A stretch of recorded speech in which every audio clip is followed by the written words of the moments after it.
Bonjour, je suis Jérémy Schramm, ingénieur avant-vente chez WatchGuard France. Bienvenue dans ce troisième épisode des tutoriels consacrés au management serveur.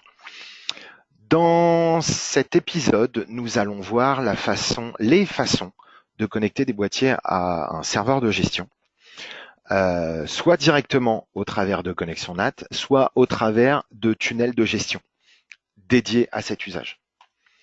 Alors, pour connecter un boîtier à distance dans le mode le plus basique, il va y avoir quelques prérequis. Il va falloir que notre serveur de gestion soit accessible au travers d'un NAT et il va falloir que les Firebox distantes, elles aussi, autorisent cette connexion. Donc, soit simplement en autorisant la connexion si le Firebox est en frontal, soit au travers de NAT si le Firebox est caché derrière un routeur opérateur ou une liaison PPP ou que sais-je.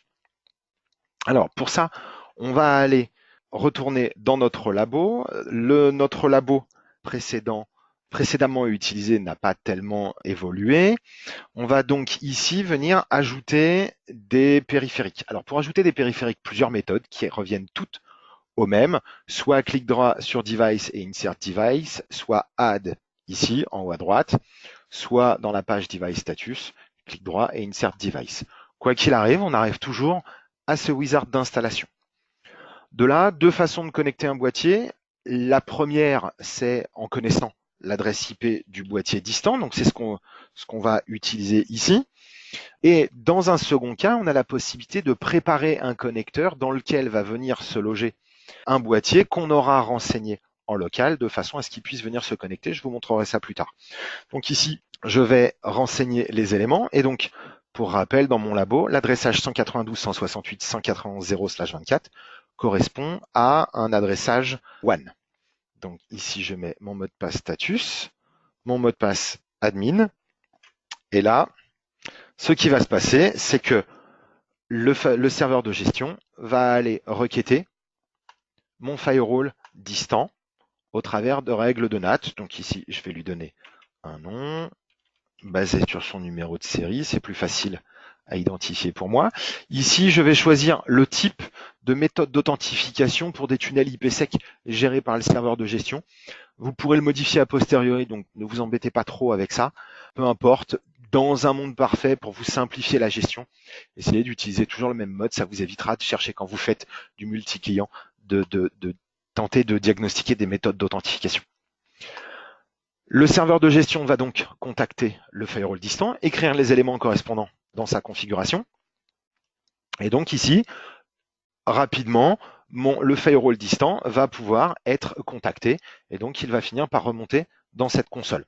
Alors le temps qu'il remonte, je vais configurer mon firewall local puisque donc là on était sur un élément à distance. Donc je vais utiliser l'autre menu, clic droit Insert Device et ici je vais renseigner une adresse IP locale, ce coup-là,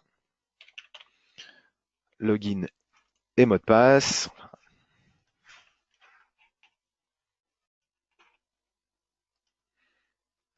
Ici, mon mot de passe du compte admin, suivant.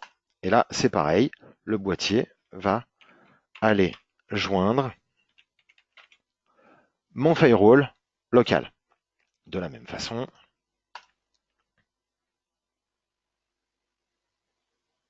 voilà. Donc j'ai mes deux boîtiers. Alors, pour que ça fonctionne, ça implique deux choses. Ça implique que dans mon firewall local, j'ai créé une règle de NAT de façon à ce que le serveur de gestion soit accessible. Donc on a ici, d'accord, une règle WatchGuard Management Server qui autorise depuis any external, mais ici j'ai filtré par l'IP public distante. D'ailleurs, j'ai fait une erreur d'adresse. C'est pas 36, c'est 34. Voilà, qui est corrigé. De façon à ce que le firewall distant puisse contacter le serveur de gestion. De la même façon, pour pouvoir faire en sorte que le serveur de gestion puisse, là, comme on vient de le faire, requêter le firewall et afficher la policy et afficher le Firebox System Manager, il aura fallu que j'ai créé que j'ai modifié la règle de NAT préexistante, la règle, pardon, de firewall préexistante, WatchGuard Firebox Management, pour autoriser soit any external, pardon, soit l'adresse IP publique de mon serveur de gestion. D'accord? 91.26. Donc idéalement, comme je suis obligé d'ouvrir des ports sur l'extérieur, éviter de laisser, bien entendu, les any external de chaque côté, utiliser éventuellement des alias de façon à pouvoir regrouper des adresses IP et filtrer par adresse IP. L'intérêt de cette méthode, c'est que du coup, on va avoir des connexions qui vont être extrêmement faciles à faire pour remplir notre annuaire qui est devenu le serveur de gestion. On peut faire ça très facilement. En revanche, ça manque un petit peu de sécurisation. Donc, voilà, à tout le moins, bloquer les adresses IP. Pour aller plus loin, on va avoir la possibilité de mettre en place d'autres éléments. Pour ça, je vais redéconnecter ce boîtier distant et on va utiliser un autre mode. Ce qui va me permettre de vous montrer l'ensemble. Pour cet autre mode, on va utiliser donc les tunnels de gestion. Les tunnels de gestion, ils vont être soit en SSL, soit en IPsec, comme on va le voir. Et ils vont être établis directement par le boîtier distant vers le boîtier local. Donc le boîtier local ne peut plus être n'importe quoi, c'est nécessairement un WatchGuard, c'est nécessairement une Firebox. D'accord? Pour pouvoir préparer ça, j'ai besoin de quelques éléments. D'abord, il faut que des ressources réseau ici soient disponibles.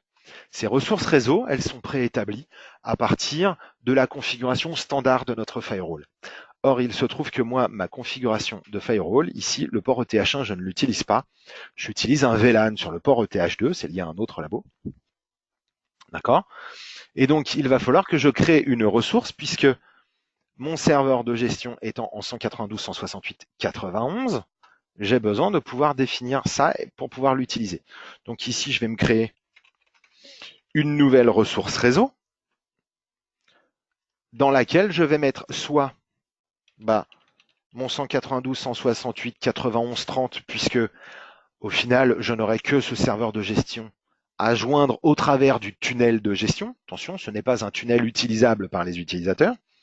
Ou alors, si j'ai d'autres éléments à joindre, à ce moment-là, je peux définir ici une plage réseau de façon à pouvoir contacter toute la range. D'accord? Je crée ma ressource réseau. Dans le même temps, je vais avoir une modification de configuration de mon serveur de gestion lui-même. Je reviens à cette liste de révocation de certificats dont je parlais dans le premier épisode, où en fait, dans la partie autoconfiguration, ici, on va utiliser ça pour définir un certain nombre d'éléments de fonctionnement. Et donc ici, je vais devoir ajouter l'adresse IP publique à laquelle je pourrais joindre mon serveur de gestion. Je vais le mettre vers le haut puisque c'est recommandé dans l'AKB. Voilà. Ici, je vais donc pouvoir revenir et faire un clic droit propriété sur mon firewall de tête, celui qui protège le serveur de gestion, et choisir le mode serveur. Le mode serveur va me permettre de choisir le type de tunnel à utiliser. Donc, soit IPsec, soit SSL, soit les deux. En général, on va plutôt utiliser du SSL parce que en général, le port 443 est ouvert, notamment je pense à des contextes où le routeur opérateur ne peut pas être, vous ne pouvez pas avoir de NAT dans le routeur opérateur, où l'opérateur ne fournit qu'une certaine partie des ports habituellement utilisés. Et donc, le 443, en général, on l'a avec à peu près certitude. Souvent, c'est ce qu'on va utiliser. Ici, je vais avoir donc mes ressources et vous voyez qu'ici, je retrouve ma ressource labo que j'ai créée tout à l'heure. Je pourrais donc choisir différents types de ressources. Et à défaut de pouvoir choisir plusieurs ressources, je pourrais mettre plusieurs ranges réseau dans une ressource. D'accord ? Ici, il faut que je définisse une range d'adresses qui vont être attribuées comme adresse virtuelle pour mon VPN. Et ici, je vais indiquer l'adresse IP publique qui va être utilisable pour cette connexion SSL ou IPsec. D'accord ? Éventuellement un backup. Vous pourriez utiliser ici un nom de domaine. Attention, n'oubliez pas que c'est le firewall distant qui va devoir être en capacité de résoudre ce nom. C'est très important. Si on voulait faire de l'IPsec, on choisirait ici IPsec, on choisirait la ressource un template de sécurité préexistant et on aurait ici des possibilités de configuration de l'IPsec. Je vais revenir en SSL puisque ce sera notre cas le plus court. Je valide ici. À partir de là, déjà, mon firewall de tête a changé. Si je recharge sa configuration, je vais vous montrer. Il a récupéré 2 nouvelles stratégies qui concernent le VPN SSL puisqu'il va devoir traiter ces requêtes. Donc il faut des règles. Et donc on va voir ici ces 2 règles qui ont été ajoutées qui vont nous permettre de gérer le flux à réseau au travers de ces connexions SSL. D'accord? Donc là, mon firewall de gestion en amont est lui prêt. On va imaginer que mon firewall distant ne soit pas du tout accessible parce qu'il est effectivement caché derrière un routeur opérateur. Donc on ne va pas pouvoir le préconfigurer. Donc ce qu'on va faire, c'est que d'abord ici, on va se préparer un connecteur. Donc on va faire insert device, on va faire suivant. Et ici, on va utiliser ce mode-là dans lequel notre Firebox a une IP potentiellement dynamique ou en tout cas pas d'IP public directement accessible. On va donner un nom à notre Firebox. Donc voilà, ça va être le nom qu'il va utiliser. Et ici, on va utiliser une clé secrète. D'accord? Cette clé, elle ne va pas remplacer le compte status et le compte admin, elle va juste servir à vérifier l'identité du boîtier avant qu'il ne se connecte. D'accord? Le boîtier va se présenter avec son nom et cette clé partagée, et en échange, du coup, le serveur de gestion essaiera de se connecter avec le compte status et le compte admin. Donc cette clé, idéalement, mettez toujours un mot de passe fort. Moi, ici, pour me simplifier la vie, je vais mettre un mot de passe très simple. Je vais renseigner pour le serveur de gestion, ce coup-là, le mot de passe du compte status et le mot de passe du compte admin de mon firewall distant. Toujours mon histoire de méthode d'authentification IPsec. Voilà. Ensuite, ici, je vais venir dans Propriétés, je vais changer mon lease. Ça m'évitera pendant cette démonstration d'avoir à attendre éventuellement plusieurs minutes. Et ici, je vais utiliser le mode client par opposition au mode serveur puisque j'ai déjà configuré un boîtier. Ici, le Hub Device, je n'ai pas des tonnes de choix. Hein. Comme je n'ai qu'un seul firewall concentrateur de ces connexions, eh ben, je vais le choisir ici dans mon menu. Et je vais choisir une connexion SSL puisque c'est le seul qu'il me propose vu que c'est le seul que j'ai configuré. Ici, je vais définir un tunnel ID et un mot de passe pour ce tunnel. En fait, ce n'est qu'un compte de ma Firebox de gestion que va utiliser ma Firebox distante pour se connecter en SSL, d'accord? Donc c'est un login et un mot de passe. Donc je peux mettre la même chose, mais je pourrais très bien mettre Riri, Fifi, Loulou, Toto, peu importe. Et ici, encore une fois, je vais mettre un mot de passe, donc attention à utiliser des mots de passe forts, des mots de passe longs. Voilà. Et je valide ça. De là, soit j'aurais préconfiguré mon firewall à envoyer sur le site distant, soit j'ai un collègue qui est sur place et à ce moment-là, le collègue, je vais pouvoir lui donner les informations. Les informations dont il va avoir besoin sont les suivantes. Dès que le Policy Manager aura chargé. Voilà. Dans Setup Managed Device Settings, je vais ici activer le management centralisé. Je ne vais pas choisir dimension command puisque nous, c'est aujourd'hui un tuto sur le management server. Ici, je vais renseigner le nom que j'ai renseigné, hop là, ici, d'accord? C'est ce nom-là que je renseigne, d'accord? Je ne peux pas mettre ce que je veux, puisqu'il va y avoir une authentification. Ensuite, ma pre-shared key. Ma pre-shared key, je crois que j'avais mis ça. Je vais d'ailleurs la changer pour être sûr.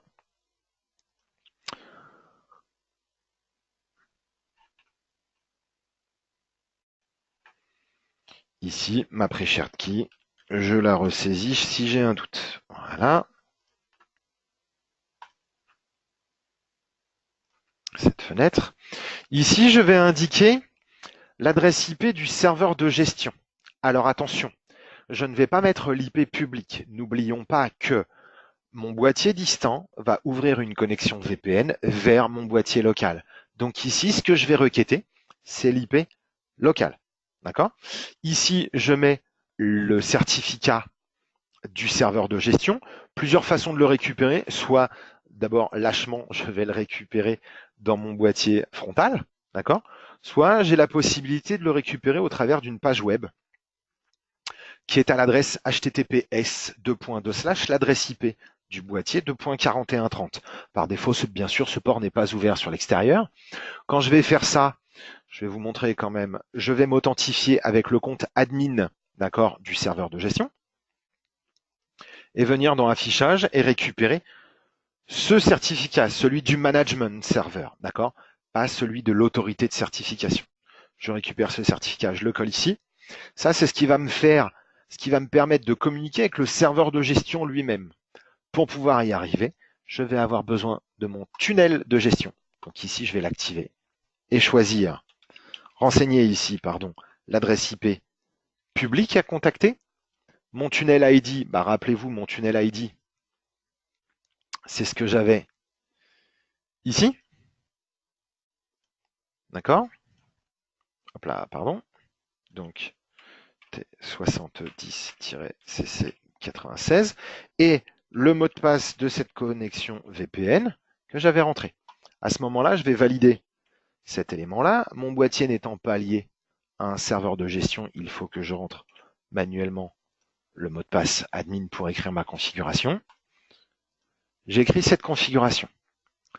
Du coup, ce firewall distant va être informé que pour joindre le serveur de gestion en 192.168.91.30, il va devoir établir une connexion VPN SSL.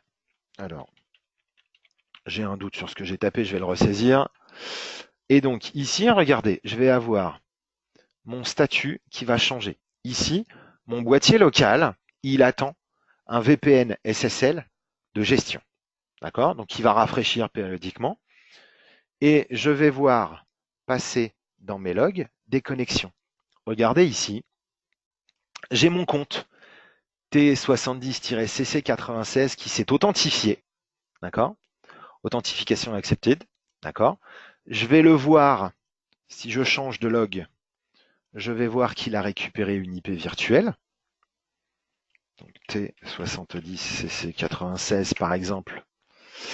Il a récupéré une adresse IP virtuelle dans le pool que j'avais défini. Donc c'est bien mon 10.10.10.0/24. Donc il a récupéré la première IP du pool. Et depuis, il a contacté le serveur de gestion et le serveur de gestion en retour lui parle. Regardez ici, mon tunnel de management est monté. D'accord? J'ai bien l'IP virtuelle qui a été définie. Et mon boîtier distant est accessible avec une IP locale. Ce qui va nous permettre, donc par le biais du Policy Manager sur le firewall local, donc de modifier notre stratégie ici qui permettait une connexion à distance, de la fermer. On va bloquer ça pour de l'interne, charger ça, donc ne plus exposer notre firewall de gestion. Et de la même façon, sur notre firewall distant, de pouvoir modifier la règle qui permettait la connexion à distance. Vous voyez ici, WatchGuard Firebox Management, on autorisait la connexion sur la Firebox depuis l'extérieur. Ça, ce n'est plus nécessaire non plus. Ça servait dans l'exemple précédent, donc c'est pareil, c'est quelque chose qui peut être retiré.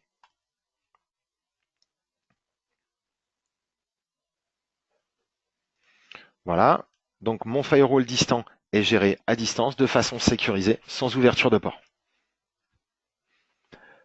La suite de nos épisodes nous amèneront aux différents modes de gestion de nos Firebox et les avantages que vous pourriez y trouver. Je vous souhaite une bonne fin de journée et je vous dis à très bientôt pour la suite de nos tutoriels consacrés au management server. Au revoir.